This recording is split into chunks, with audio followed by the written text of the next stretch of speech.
On this episode of Travelogue, we take you to central China, Hunan province, where the TUJIA people live. Soak up your landscape and culture and unwind yourself here as marvel at twisting gorges shaped by 3 million years of wind and water erosion.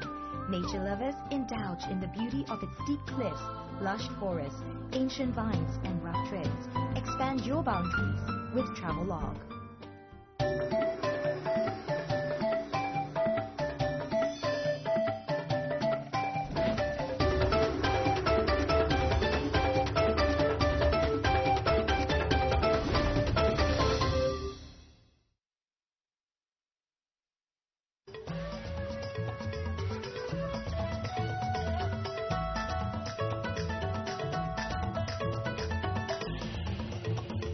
A journey to where nature is at her most magnificent and forbidding. To mysterious places where dazzling and diverse cultures flourish. Where China's numerous ethnic groups draw you into a world of color and vibrancy. Where distinct lifestyles, traditions, and crafts have survived the test of time. Join Travelogue on its 17-part Ethnic Odyssey, visiting more than 100 places across China. Ethnic Odyssey, an enlightened look at China's rich ethnic heritage.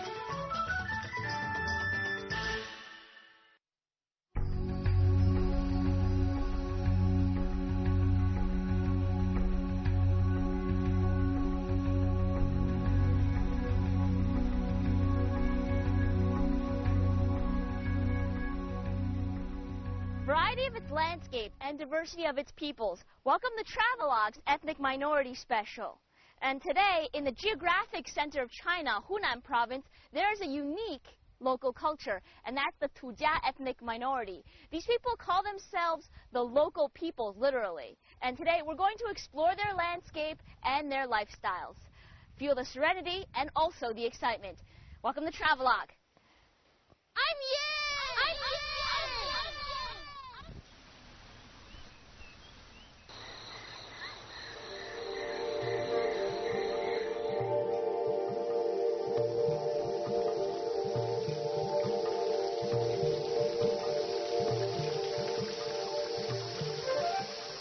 The TUJIA minority dwell in the Xiangxi TUJIA Miao Autonomous Prefecture and some counties in southeastern Hunan and western Hubei. There are 4 groups of minority peoples in this area: the Miaos, the TUJIA, the Dong, and the Yao. The way of life of the Miao and TUJIA are very similar due to the similar environment, and the 2 groups were not differentiated until 1953. Hunan is a mountainous province with about 80% of its territory covered by mountains and crisscrossed by numerous small rivers.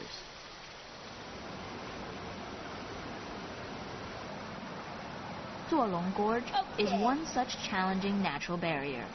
It lies in Guzhang County in the western part of Hunan province. The lens is wet. I can see it. The gorge is shaped by 3 million years of wind and water erosion, famous for its steep cliffs, lush forests, ancient vines, and rough trails. The journey through the gorge is certainly an adventure. So this is the waterfall, you see. And I'm a little wet, so I'm going to shut up now. Oh, God.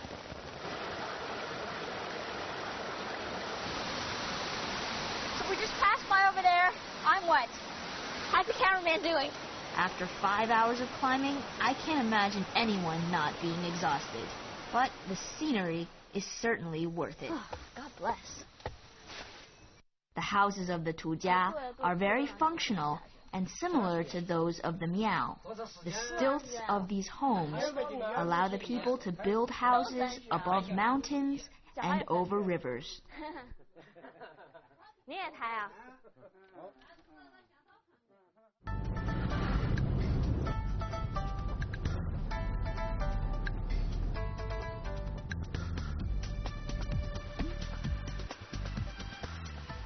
Besides twisting gorges, there are spectacular winding roads.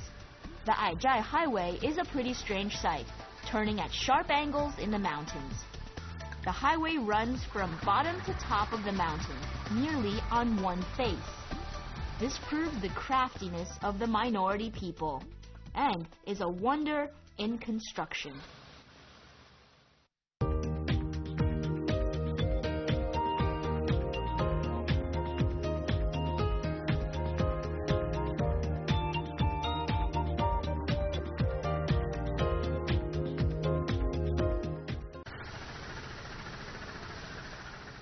Following the river, we reach Wangcun village, an ancient village with 2,000 years of history. Wangcun is a village of mostly TUJIA people, and hopefully we can interact closely with them here.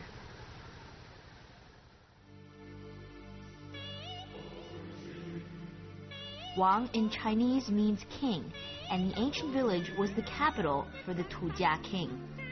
In the 1980s, the famous film Fu Rongzhen was filmed in Wangcun and spread the village's beauty to the entire world. Well, so this is the Grand Market, and you see, one cool thing is everyone has their little carry-on basket to carry their goods. Like over there, everywhere. The baskets the TUJIA carry on their backs carry deep cultural significance. They come in different shapes and sizes. Girls' families prepare them with an intricately made basket before marriage as dowry. After giving birth, the woman's parents make her another basket to carry the newborn. I even heard there's a basket that can carry water after it's been coated with a special layer of Chinese wood oil. For the people in the mountains, these baskets are as essential as camels in the desert.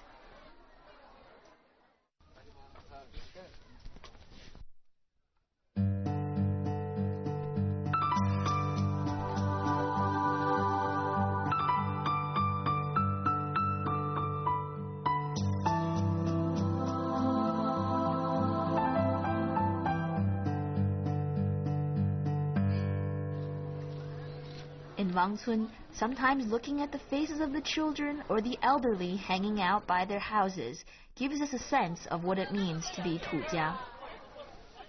But the best display of traditional TUJIA culture is through the local museum. Somebody's special wedding night. I wonder how the bride is feeling. Is she happy? Is she excited? Or is she even a little sad? Well, in the TUJIA ethnic minority, it's a typical custom for many of the brides to be very sad. They have a singing wedding song, and it's sort of a cry as well, because the bride will cry to her parents and also to her brothers and sisters, telling them to obey the parents after she leaves them for her new family at her husband's house. And this picture right here, you can see that. In the year 940, the king of Chu and the TUJIA provincial governor negotiated peace after many years of warfare. Afterwards, they cast a copper pillar as evidence. Over 1,000 years of history, this pillar. And you see, the most interesting thing are the inscriptions on the pillar. This is all in Han Chinese. And it was actually a treaty between the Han and the TUJIA peoples from over 1,000 years ago. And although the TUJIA people had a very developed oral language, they didn't really use a written language. So here are the Han characters that people today can still read. Sign of peace. No more war. This copper pillar still stands in memory of the history of cultural exchanges of TUJIA and Han nationalities. And since then, much of the TUJIA culture has evolved and incorporated elements of Han lifestyle.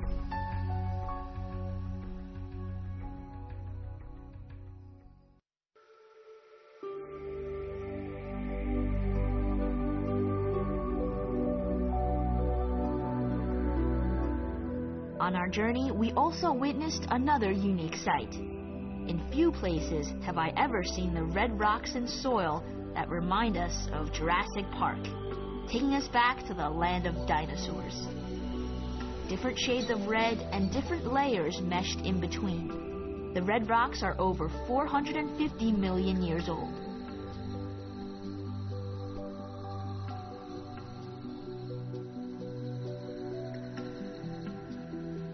Originally, the land was submerged underwater, and even today, fossils from ancient organisms can be found embedded in the rocks.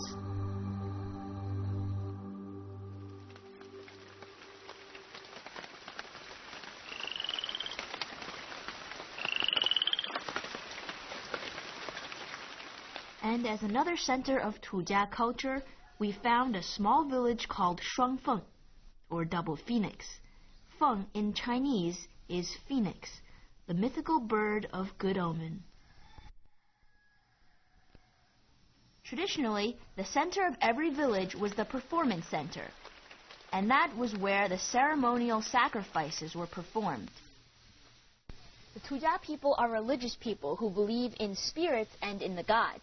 And where we're standing now, the Baishou Hall, which literally means swinging hand hall, is an important site for where they perform religious ceremonies. There was music, there was a special dance called the swinging hand dance, right here. Here we go.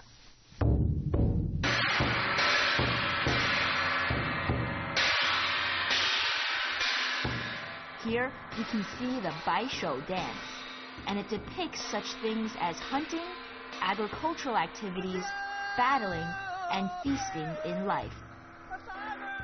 In all the dances I've usually seen, it stresses coordinated movements. But this one is quite unique in the sense that the movements are in sync. But in sync in the sense that the left arm moves with the left hand. For some, it may appear a bit uncoordinated, but I guess that's part of the charm. These people use their bodily language to pass down the story of their culture and express their emotions. Since Tujia language has no written form, art forms like dancing and singing are commonly used.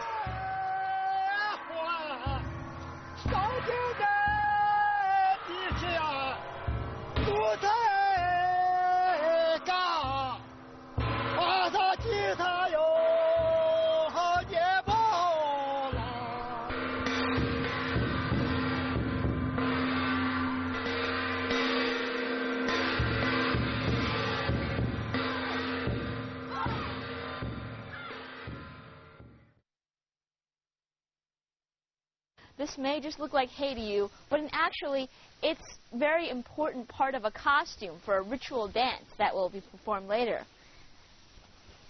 先生，你也会表演这个舞蹈吗？ The old villager told me that many people can perform this dance, and they use it to ward off evil spirits.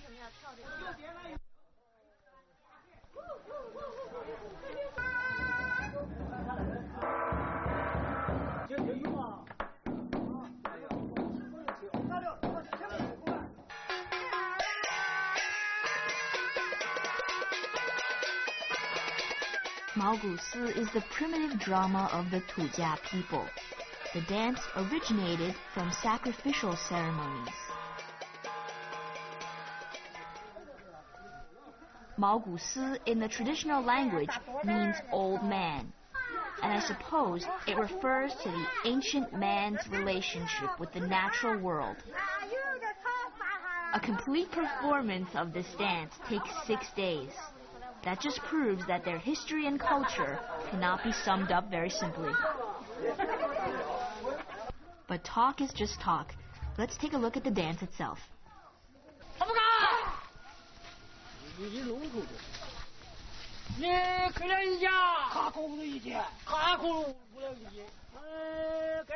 Here, they depict worship for fire, marriage rites, exchanges in trade, and interaction with other people. We can see their transformation from a nomadic people to the gradual introduction of agricultural society.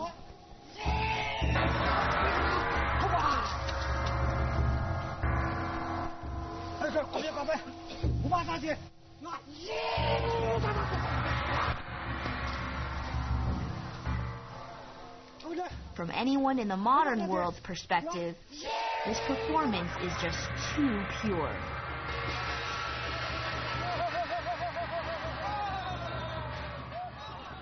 The singing, dancing, and drama reflect the origin and migration of the TUJIA ancestors.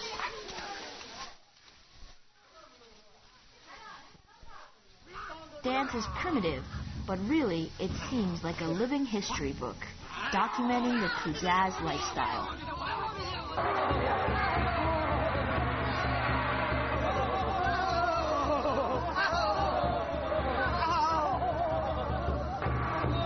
From beginning to end, the dancers swing left and right, and we can hear the sounds of grass ruffling on their outfits.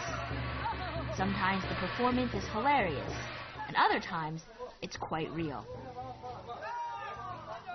Traditionally, the dance and music is performed by men exclusively, but nowadays, because young men have left the villages in pursuit of work in nearby cities, the performance we saw was done by the elders and even some women.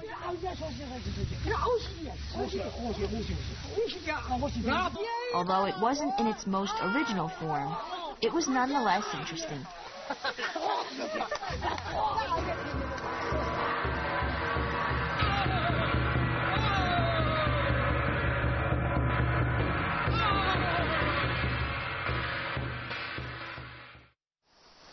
Now we get back to the road, or rather, the water. So now, a few buddies of mine and myself are now going to actually get on the boat. But we can't leave out the cameraman as well. Let's go.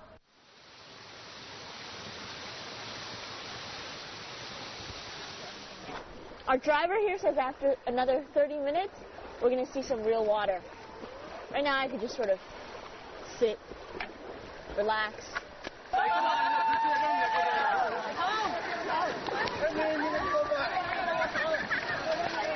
For those who are seeking excitement, rafting along the Mengdong River is the thing to do.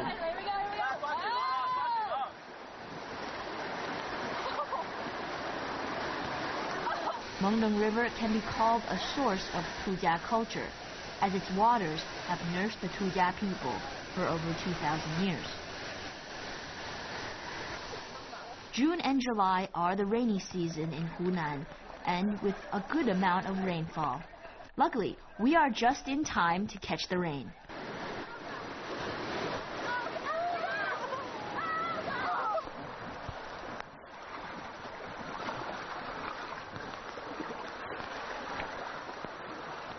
Narrow and swift, the river twists and turns across the limestone terrain, and it's strewn with dangerous rapids. I don't know about this trip on a rubber dinghy, but it's certainly as breathtaking as sitting on a roller coaster. Okay, right now we're going to approach a very dangerous spot. You see like the ER people, the emergency people. Okay, I'm going to hold on now. I'm going to shut up. Go!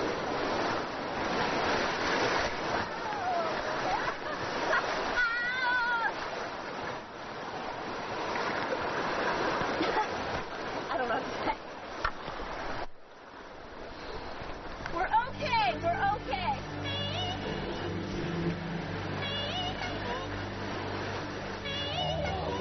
Although this is just fun and games for me, can you imagine that the ancient TUJIA people had to conquer the waters and climb the mountains in this natural environment for survival? For us, it's an adventure. For them, it's their home.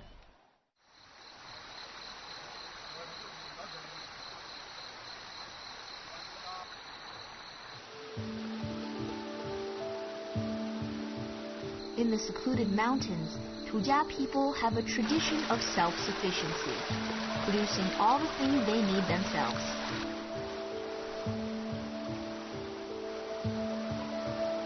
Under these difficult conditions, the people that resided in these mountains adjusted to hard work and developing a culture that overcame the challenges that nature imposed.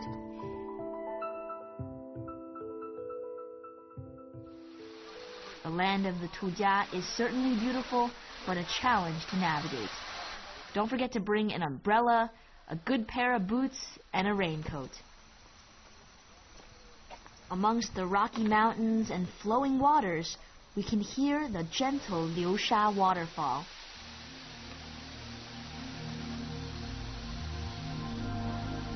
Liusha in Chinese literally means flowing sand waterfall, so to gather its unique characteristics. Mention waterfall to most people, and they'll imagine something like Niagara Falls, with its loud, roaring water. If Niagara Falls were like a mighty man, then this Liu Sha waterfall would be a meek and gentle woman.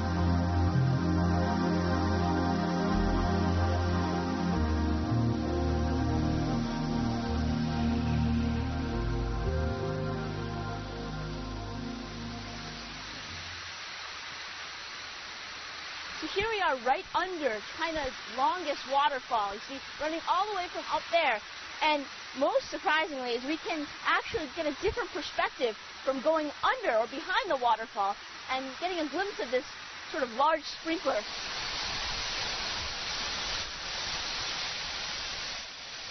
The Liu Sha waterfall is so gentle and delicate that it seems like by the time the water reaches the ground, it's almost become like a dew.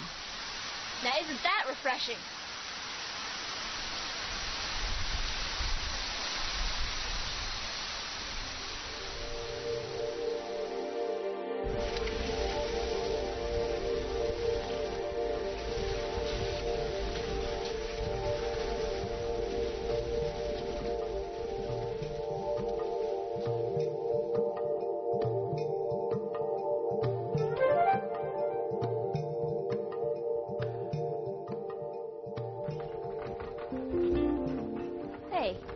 I recognize that. You see that giant stone over there, the rock? It's shaped naturally almost to look like a giant Guanyin, which is one of the most important gods in Buddhism. And maybe that's why the temple down there is called the Temple of Guanyin. Let's go check it out.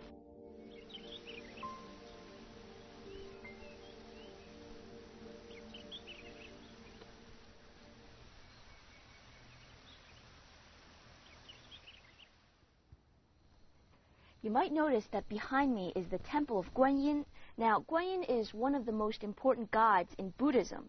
And this sort of proves that the TUJIA people were multi-religious. They had different types of religions. They believed in Guanyin, they believed in different spirits, and even man himself. In Chinese Buddhism, Guanyin has been popular among ordinary worshippers for the belief that the Buddha is able to save people from poverty, death, and sorrow. According to a Buddhist sutra, whenever those in distress murmur Guanyin's name, the goddess will never fail to come to their rescue. That's why Guanyin is also known as the goddess of great mercy. Even today, there are TUJIA people who come to pray in this small temple hidden amongst the mountains.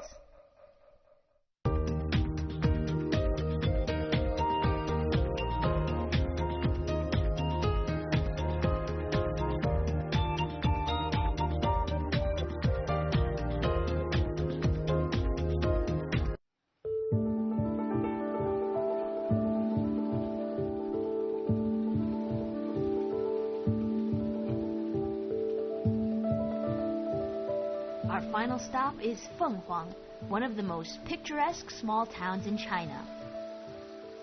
In English, it's Phoenix Town, and it gets its name from a hill in the northeast, which is shaped like the bird.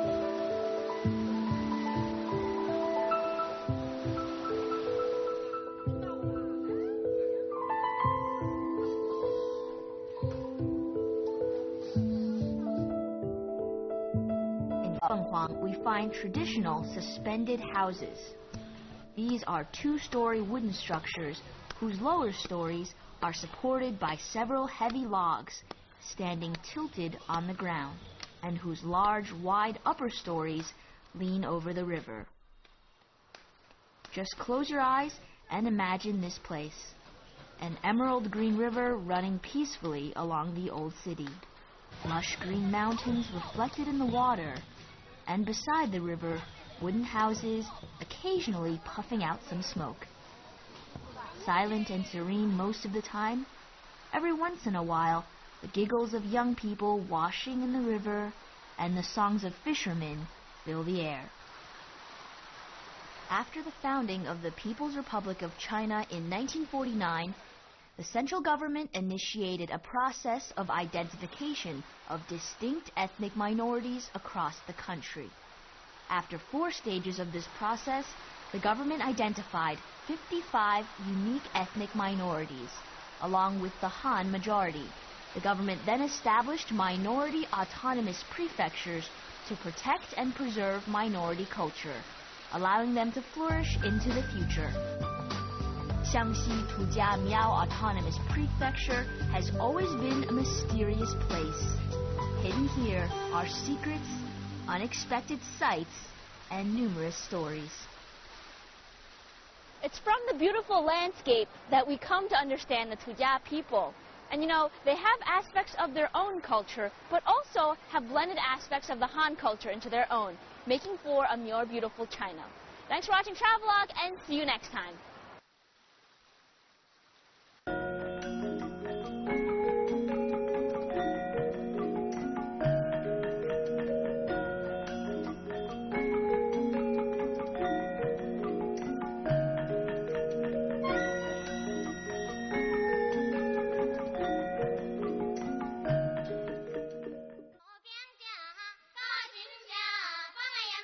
On the next episode of Travelogue, the Dong people show us their drum towers, their wind and rain bridges, and their grand song.